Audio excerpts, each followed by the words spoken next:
اور اپنی نااہلی کی وجہ سے یہاں پہنچا ہے. اب عمران خان کو یہاں سے کوئی معجزہ ہی بچا سکتا ہے. تو یہ تھی کامران خان کی جو ہے ٹویٹ. اس پر ایک لمبا ٹویٹ ہے لیکن میں نے اس کو مختصراً اس کا آپ کو بیک گراؤنڈ بتایا. اس کے علاوہ ان کا ایک اور خاص چمچہ اور جو لوگوں کو جھوٹے خواب سنا کر بیوقوف بناتا ہے، اوریان مقبول جان، اس نے بھی کہا ہے کہ وہ جلد واپس آ رہے ہیں. پاکستان میں بڑا مارکا ہونے جا رہا ہے، پاکستان میں بہت بڑی تبدیلی آ جائے گی 2 ہفتوں میں. یہ سارے ٹوٹکے والے بابے اور یہ پنکی پیرنی کے ٹوٹکے جس پر عمران خان کا ابھی تک پورا اعتماد ہے اور اعتقاد رکھ کے بیٹھ گیا ہے، یہ کم عقل یہ سوچ ہی نہیں رہا کہ اس نے پورے 1 سال میں کیا کیا. کامران خان جو آج بات کر رہا ہے کہ پی ٹی آئی الوداع الوداع، یہ بات میں نے 1 سال پہلے کہی تھی اور اپنے ٹویٹ میں نے بات کی تھی کہ کچھ بھی ہو جائے اب عمران خان کبھی اقتدار میں نہیں آئے گا. تو کافی دوستوں نے اس وقت بھی برا منایا تھا اور میسیجز بھیجے تھے کہ یہ کیسے ہو سکتا ہے. اس کے بعد پھر دوسرے میں لا کے میں نے کہا تھا کہ اگر 22 کروڑ عوام بھی عمران خان کو ووٹ دے تب بھی عمران خان وزیر اعظم نہیں بنے گا. اور یہی صورتحال برقرار رہی، لیکن 9 مئی کے واقعات نے اس سارے صورتحال کو جو ہے یکسر بدل دیا ہے اور صورتحال بالکل کلیئر اور واضح ہو گئی ہے. لیکن مجھے سمجھ نہیں آ رہی کہ اوورسیز یوتھیے اور دوسرے بلکہ خود عمران خان ابھی تک اس میں ہے کہ بس 13 دن میں 12 دن میں جو ہے ہم اس کو معاملات سارے ٹھیک ہو جائیں گے، سارے معاملات سیدھے ہو جائیں گے. اس لیے زندہ بکروں کو زمان پارک میں جلایا جا رہا ہے. 19 کلو مرچیں جلائی گئی ہیں جو مبشر لقمان نے اپنے ولاگ میں بتایا. تو یہ ساری ٹوٹکے چل رہے ہیں، لیکن ابھی چاہے یہ کتنے ٹوٹکے بھی کریں، وقت کا پہیہ الٹا چلنا شروع ہو گیا ہے. وہ اپنی جگہ پر جا کے تھمے گا اور یہ سارے کردار آپ کو قصہ ماضی نظر آئیں گے. اور کچھ ہی دنوں میں آپ دیکھیں گے کہ اس سے جو ابھی جو تھوڑے کھچے بچے اراکین اس کے آس پاس ہیں، اس کے آسرے پہ کہ بس 10-15 دنوں میں تبدیلی آنے والی ہے، وہ بہت کچھ ہونے والا ہے لیکن کچھ بھی نہیں ہونے والا. 15 دنوں کے بعد آپ دیکھیں گے کہ یہ صورتحال مزید خراب ہوگی اور اس پر جو مزید مقدمات ہوں گے. اور آج ایک اور دلچسپ کیس بھی کی میں آپ سے جو ہے گزارش کروں گا کہ وہ ہوئی ہے، وہ ہے ارشد شریف کی والدہ کی نئی درخواست سپریم کورٹ میں جمع ہوئی ہے. چیف جسٹس کو انہوں نے جو درخواست دی ہے اس میں انہوں نے 5 نام دے دیے ہیں کہ ان ناموں سے تفتیش کی جائے، کیونکہ یہ لوگ کہہ رہے تھے کہ ہم بہت کچھ جانتے ہیں. اس ناموں میں کون سے نام ہیں؟ اس ناموں میں عمران خان کا نام ہے، اس میں فیصل واڈا کا نام ہے، عمران ریاض کا نام ہے، مراد سعید کا نام ہے اور ایک ISI کے سابق DG چیف کا نام ہے کہ ان لوگوں کو بلایا جائے، ان سے تفتیش کی جائے، انہیں شامل تفتیش کیا جائے. کیونکہ یہ سب یہ کہہ رہے تھے کہ ہاں ہمیں معلوم ہے فلاں نے اس کو مروایا ہے، فلاں مروایا ہے. تو ان سب کو بلایا جائے اور ان سے تفتیش کی جائے. اگر یہ سلسلہ شروع ہوا تو عمران خان یقیناً اور مراد سعید یہ سارے لوگ جو ہے پھر ارشد شریف کے قتل کیس میں گرفتار ہوں گے. ارشد شریف کا قتل پہلے دن سے واضح اور صاف نظر آ رہا ہے، لیکن یوتھیوں کو اور عمران ڈوز کو یہ چیز نظر نہیں آ رہی، کہ وہ کہتے ہیں کہ محبت اور دھند میں قریب والی چیز بھی نظر نہیں آتی. تو ان کو وہ چیز نظر نہیں آ رہی تھی جو ہم دیکھ رہے تھے، کیونکہ ارشد شریف کو یہاں سے بھگانے والا کون؟ ارشد شریف کو بھگانے والا تھا عمران خان، ارشد شریف کو بھگانے والا تھا جنرل فیض، ارشد شریف کو بھگانے والا تھا مراد سعید جو آخری وقت تک اس کے ساتھ ایئرپورٹ تک رہا اور اس کو جھوٹے KP کے گورنمنٹ کا جھوٹا لیٹر دکھا کے کہ ارشد شریف کی جان کو خطرہ ہے، وہ CTD کا خطر لیٹر اس کو دکھا کر اس کو ڈرا کے پاکستان سے باہر نکالا گیا اور اسے دبئی میں ٹھہرایا گیا. پھر دبئی سے بعد اسے کینیا بھیجا گیا. اسے پھر پاکستان میں افراتفری پھیلانے کے لیے جب یہ لانگ مارچ کا پلان بنایا عمران خان اور اس کے چاہنے والوں نے،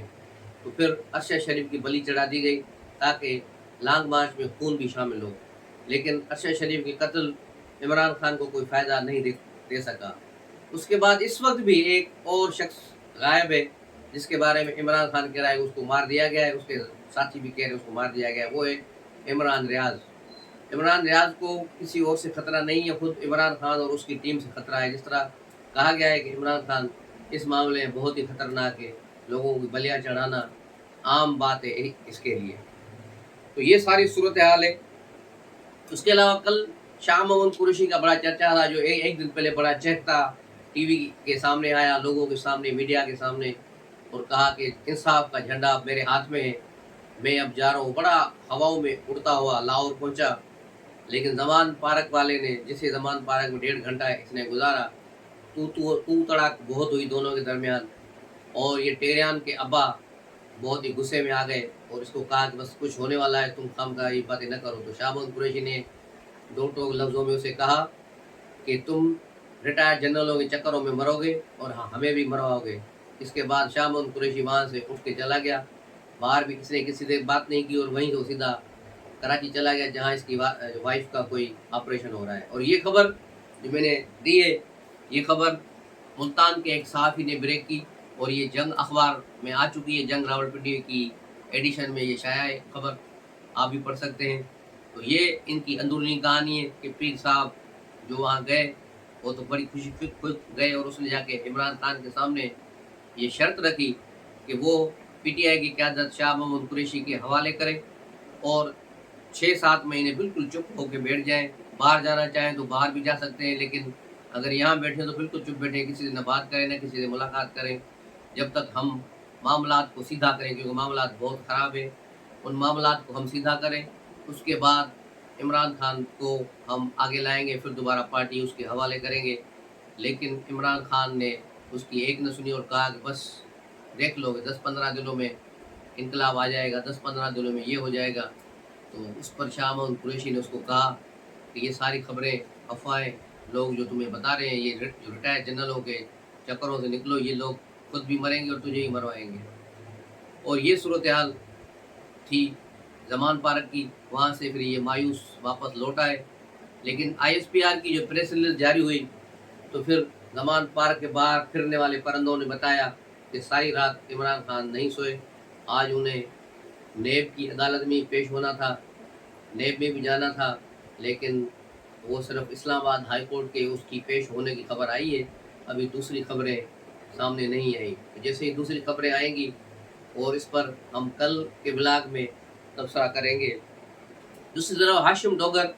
گروپ بیٹھ گیا، اس نے اپنا ڈیموکریٹک گروپ جو بنایا تھا وہ ختم ہو گیا، کیونکہ اس کا اہم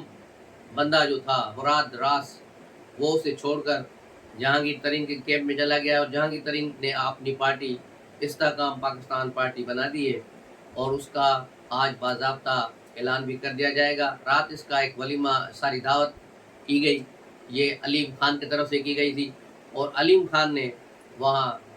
عشایہ دیا، اس میں 100 سے زیادہ پی ٹی آئی کے سابق اراکین قومی اسمبلی، صوبائی اسمبلی اور سابق وزراء موجود تھے، جس سے اندازہ لگ رہا تھا کہ جیسے ساری پی ٹی آئی یہاں امنڈ آئی ہو۔ تو یہ اب پی ٹی آئی انتخابات میں جیتتی ہے یا نہیں جیتتی، یا کتنی سیٹیں لیتی ہیں، الیکٹیبل جو ہوتے ہیں وہ ظاہر اپنے حلقوں میں اپنا ووٹ بینک رکھتے ہیں، لیکن علی زیدی اور عمران اسماعیل جیسے تھوکے یہ کہاں جائیں گے، ان کو تو کوئی 5,000 ووٹ بھی نہیں دے گا، تو یہ لوگ رل جائیں گے۔ لیکن پھر بھی دیکھنا ہوگا کہ پنجاب کی سیاست میں اور مرکزی کی سیاست میں جہانگیر ترین کتنا اہم رول پلے کر سکتے ہیں، اور دوسری طرف آصف علی زرداری بھی لاہور میں اپنی گیم کر رہے ہیں۔ آصف علی زرداری اور نواز شریف دونوں نے جو کہا تھا کہ عمران خان کو